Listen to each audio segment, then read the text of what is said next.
Paz e graça amados, então vosso bem amado pastor Francisco Seca. Viemos através da emissão A Verdade aportar aos amados a palavra do Senhor. E hoje nós estaremos falando sobre os dois testamentos.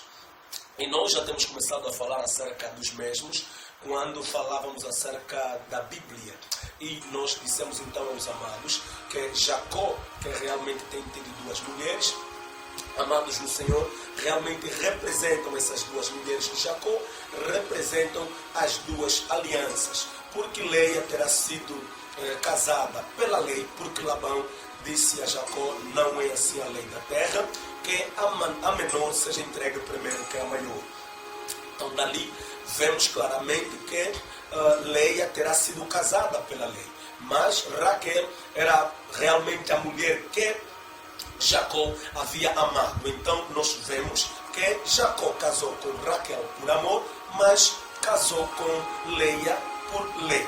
Dali começamos a entender que Leia certamente vai representar a lei e Raquel certamente vai representar a graça, porque a graça é certamente a manifestação do amor de Deus. Mas a Bíblia diz no livro de João, capítulo 3, versículo 16, que Deus amou o mundo de tal maneira que deu o seu Filho.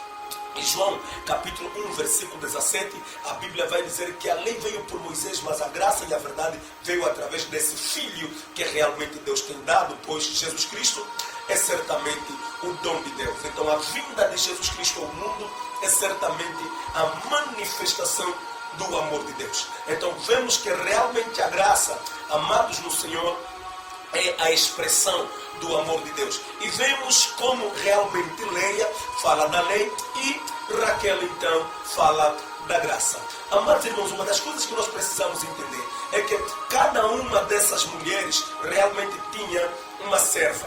Nós sabemos que Leia tinha uma serva e Raquel também tinha uma serva. Da mesma forma que os dois testamentos, cada um deles tem certamente um servo.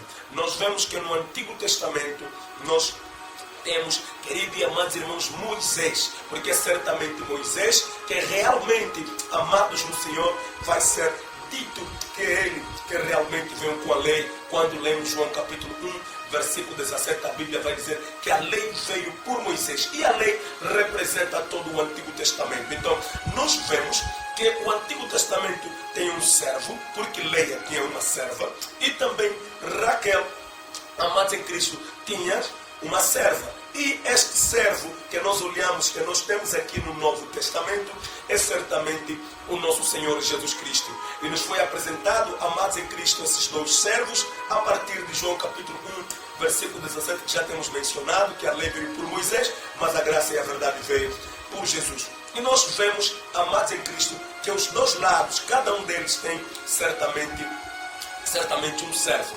Mas uma das coisas que nós não podemos fazer confusão é que Jesus Cristo era Deus feito homem e Moisés era então homem feito Deus. São duas coisas, amados em Cristo, totalmente diferentes, para que nós não possamos chegar ao ponto de podermos então comparar, amados em Cristo, Moisés com o Senhor Jesus, uma vez que o Moisés também precisa do Senhor Jesus para, portanto, salvá-lo, porque o Senhor Jesus é Deus feito homem, mas Moisés é homem feito Deus. Queridos e amados irmãos, precisamos também dizer acerca de algumas coisas, porque quando nós vemos Leia e vemos Raquel, representando certamente a antiga e a nova aliança, mas elas duas juntas, queridos e amados irmãos, perfazem a Bíblia Sagrada.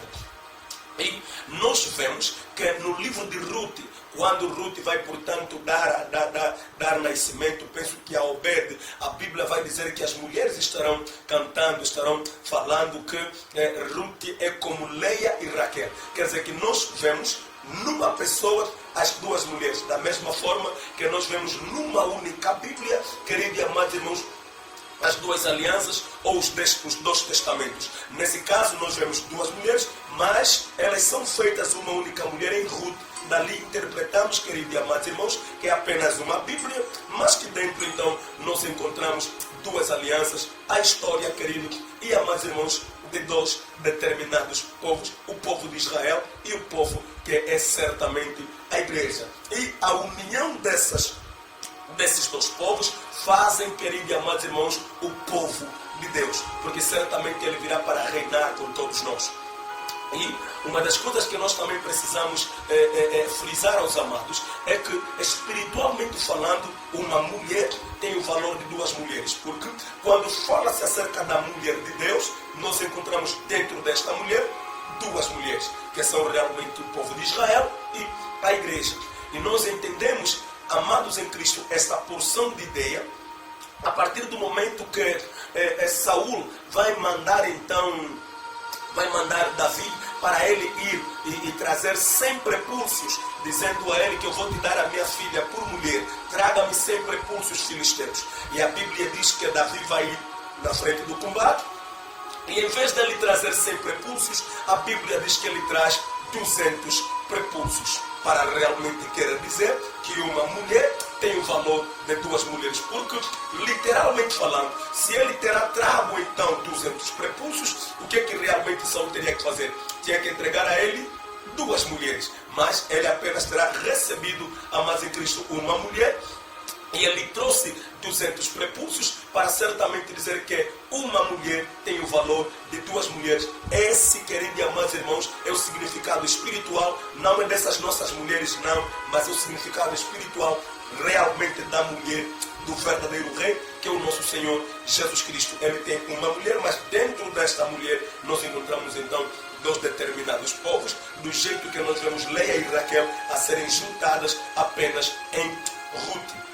Querido e amados irmãos, e nós sabemos que Ruth terá então casado com Boaz, e Boaz certamente representa também o nosso Senhor Jesus Cristo. Já temos falado aqui acerca do banquete de Boaz. E uma das coisas que nós também precisamos partilhar com os amados é o assunto ligado ao Antigo Testamento, como certamente ele está dividido. Ele está dividido em pelo menos 3 partes: a lei, os salmos e os profetas.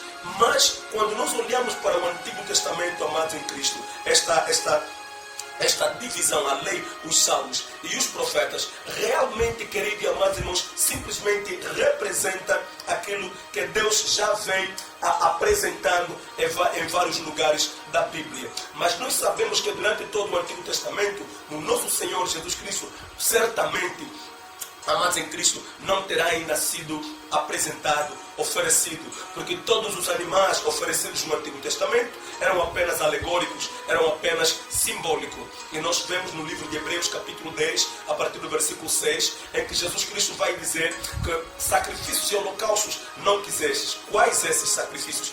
Todos esses que realmente foram ofertados no Antigo Testamento, porque durante todo o Antigo Testamento foram certamente animais que foram oferecidos, mas no Novo Testamento é onde nós vemos, amados em Cristo, o Filho certamente a ser apresentado. Por isso, quando você lê o histórico de Abraão, você vai entender, amados em Cristo, que certamente ele, nos lugares que ele terá andado, ele terá levantado, amados em Cristo, 4 altares. Ele terá levantado primeiro 3 altares, onde ele ofereceu animais, mas o último altar, que é o 4º altar, é onde ele certamente ofereceu o seu filho Isaac.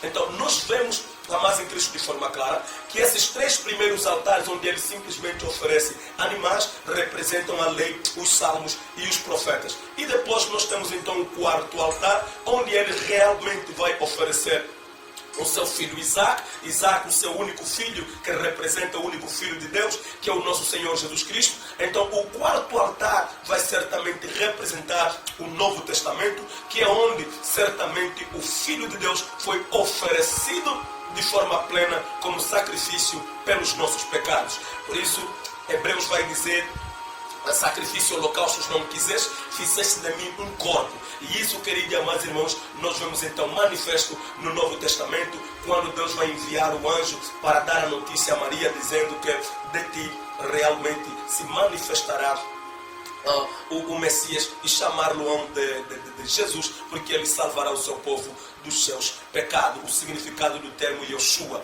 Então, amado, há algo também que nós realmente precisamos falar. Nós vemos 3 altares em que são oferecidos animais e vemos então o 4º altar, onde certamente é oferecido o Filho. Então, esses 3 altares representam a lei, os salmos e os profetas, que não manifestaram a salvação. E nós vemos então, amados em Cristo, a salvação sendo manifesta no Novo Testamento. Não é em vão que Jesus Cristo vai dizer no livro de Lucas, capítulo 24, versículo 44, que convia que se cumprisse tudo quanto estava escrito sobre mim, na lei, nos salmos e nos profetas. Então, tudo isso, amados em Cristo, eram certamente sombras, e ele teria que realmente vir cumprir tudo aquilo que realmente eram sombras. E uma das coisas que nós precisamos entender, amados em Cristo, é que esses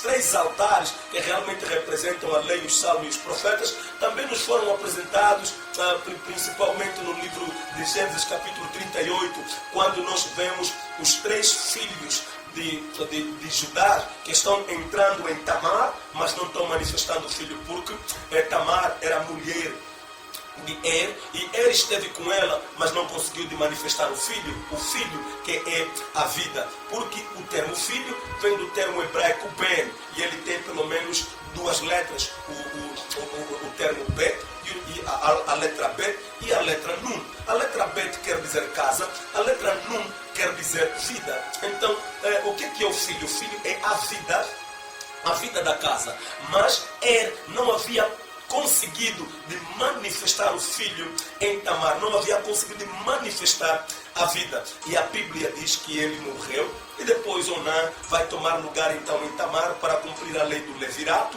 e assim também ele não vai querer suscitar o filho a Tamar, vai ser incapaz de poder fazê-lo, e a Bíblia diz que Deus vai portanto matá-lo, e vemos que Tamar já não tinha um outro homem para ela poder ter, senão somente Sela, que ainda era menor. Então vemos esses 3 filhos de Judá não conseguindo manifestar a vida em Tamar. Mas nós, depois do desenrolar da história, vemos Judá, ele mesmo que é o pai, vindo, queridos e amados irmãos, e entrando em Tamar, manifestando então a vida. Dali, amados em Cristo, nós dizemos o seguinte, que Onã e Sela, que não conseguiram de manifestar o filho, não conseguiram de manifestar a vida em Tamar, certamente representam a lei, os salmos e os profetas. Era necessário que o pai viesse entrar em Tamar como filho para certamente manifestar a vida. E nós sabemos que o pai vem como o 4. Isso é, queridos e amados irmãos, certamente no Novo Testamento vemos o Deus Pai vindo como filho no mundo para, portanto, vir manifestar a salvação. Amados em Cristo Jesus, vemos como o Antigo Testamento certamente não nos concedeu a vida, não nos concedeu a salvação. E nós vemos também demonstrado no primeiro livro de Samuel 17, quando ali nos falam no livro de Samuel 19, quando, queridos e amados irmãos, nos falam, Samuel 17, quando se fala acerca de Golias que está vindo com a couraça escameada, e a Bíblia nos diz que ele estava abusando do povo de Israel. A Bíblia diz que os 3 irmãos de Davi já estavam em frente do combate. Os 3 irmãos de Davi, vindo mesmo de Jessé, já estavam em frente do combate, mas eles 3 não conseguiam lhe dar a salvação, a abertura, o escape para o povo diante de Golias. Nenhum deles terá se atrevido de, portanto, se apresentar e dizer que não vou matar este homem. Mas a Bíblia diz que era necessário que Jessé enviasse Davi, e a Bíblia diz que Davi terá ido, e ele aparece então como o 4º filho de Jessé no meio do combate. Então os 3 primeiros filhos de Jessé, que já estavam no campo de batalha, não conseguiram dar escape ao povo, certamente representam a lei, os salmos e os profetas do Antigo Testamento. Era necessário que Davi, que representa o nosso Senhor Jesus Cristo, viesse para portanto vir esmagar a cabeça da serpente, para portanto vir dar a vitória para o povo. E nós vemos, amados em Cristo Jesus, representado também no livro de Daniel, quando os 3 amigos deles estão dentro da fornalha. É o 4º homem que certamente vem para manifestar a libertação, porque o número 4 fala do libertador e fala da libertação. Não é em vão, queridos e amados irmãos, que quando Cã havia visto a nudez do seu pai, a Bíblia nos informa claramente, penso que Gênesis capítulo 9, sim, Gênesis capítulo 9 vai indo ali, 10, ok, penso que é mesmo ali. A Bíblia diz que quando Noé acordou do seu sono, ele vai, portanto, amaldiçoar Canaã em vez de amaldiçoar Cã. E quem era Cã? Cã era o 4º filho de Canaã, era o 4º filho de Cã. Noé, em vez de ele amaldiçoar Cã, que havia visto a sua nudez, ele vai amaldiçoar Canaã. E quem é Canaã? Canaã, amados em Cristo Jesus, era o 4º filho de Cã. Nós vemos como o 4º filho é quem está a levar o peso, querido e amados irmãos. E nós ligamos isso com Gênesis capítulo 49, Judá, que é o 4º filho, Isacar, que é o 4º filho, que certamente recebe, querido e amados irmãos, a Bíblia diz que ele é, glórias a Deus, glória a Jesus. A Bíblia diz que ele é jumento robusto, que carrega, portanto, os fardos. E nós vemos, querido e amados irmãos, Canaã certamente levando os pesos, pois era o 4º filho. Então, descendo um pouquinho mais, amados em Cristo, falando certamente do 4º, nós vemos, amados em Cristo, no livro de Samuel, capítulo 19, quando Saul vai enviar os seus servos para irem saber onde realmente estava Davi. A Bíblia diz que ele vai mandar o primeiro grupo que chega lá, profetizam, vai enviar o segundo, chegam lá, profetizam, vai enviar o terceiro, chegam lá e profetizam, e depois ele mesmo é quem agora vai ir como o 4º, e chega lá também, ele vai profetizar. Então, os 3 primeiros grupos, queridos e amados irmãos, realmente fala da lei dos salmos e dos profetas. E uma vez que eles foram lá e profetizaram, era necessário agora que ele próprio, que terá enviado primeiro aqueles que lhe terão antecedido, ele mesmo pudesse ir, querido e amados irmãos. E a Bíblia diz que quando ele chega lá, ele fica nu, né? Realmente representa o nosso Senhor Jesus Cristo, que quando veio como 4º, certamente teve que morrer por nós e morreu desnudo. Então, querido e amados irmãos, está aqui a disposição apresentada, alguns mistérios diretamente ligados ao Antigo e o Novo Testamento. E uma das coisas que nós precisamos entender é que a mensagem da graça é certamente a mensagem da libertação. Não é em vão que o nosso Senhor Jesus Cristo vai, portanto, apresentar no livro de Mateus capítulo 21, quando ele vai contar acerca daquela parábola de um dono, de um proprietário de um campo, que arrendou alguns lavradores, e ele manda os seus servos, primeiros servos, matam eles, manda os segundos, matam eles, manda o terceiro, matam eles, e depois então é que ele vai mandar o seu próprio filho, e que também os lavradores maus matam o seu próprio filho, realmente querendo dizer acerca dos primeiros que realmente vieram. E, queridos e amados irmãos, a vinha, a Bíblia diz que ele arrendou a vinha a alguns lavradores esses, queridos e amados irmãos, que também fala acerca da casa de Israel. Não é em vão que o Senhor Jesus Cristo vai dizer: Israel, vocês que matam os profetas. E não matou somente os profetas que foram enviados pelo proprietário do campo, mas também certamente matou o filho do dono do campo, que é o nosso Senhor Jesus Cristo. Então, que Deus vos abençoe, que Deus seja com vocês, continuem ligados, inscrevam-se no nosso canal, porque desta maneira você estará divulgando ainda mais o nosso trabalho. E dá também os seus likes, deixa ali os seus comentários, porque certamente será muito bom para nós. Que Deus abençoe vocês, estejam continuamente ligados, que Deus abençoe o vosso ministério. Glórias a Deus, glória a Jesus.